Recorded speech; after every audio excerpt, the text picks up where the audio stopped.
കേട്ടിട്ടുണ്ടോ 40 days of postmortem നിങ്ങളുടെ 40 ഇയേഴ്സിനെ ബാധിക്കുന്നതാണ് എന്നുള്ളത്?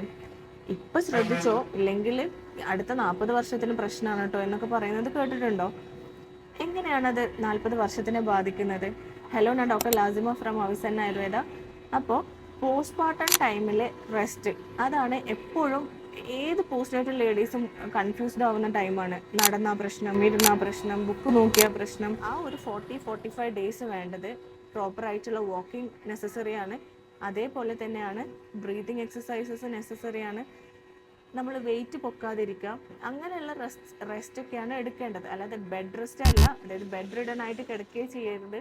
പ്രത്യേകിച്ച് CS കഴിഞ്ഞൊരു പേഷ്യൻ്റ് ആണെങ്കിൽ അവർക്ക് റിക്കവറി ഭയങ്കര ബുദ്ധിമുട്ടായിരിക്കും. പെയിൻ തന്നെ കൂടിക്കൊണ്ടിരിക്കും. പെയിൻ കുറയാൻ എത്രയും നടക്കുന്നു അത്രയും നല്ലതാണ്. എന്ന് പറയുന്നത് കിലോമീറ്റേഴ്സ് നടക്കാനില്ല. നിങ്ങളുടെ ഗൈനക്കിൻ്റെ പെർമിഷൻ കൊടുക്കാൻ മാത്രം ബാക്കിയുള്ള എക്സസൈസസ് ഒക്കെ ചെയ്യുക.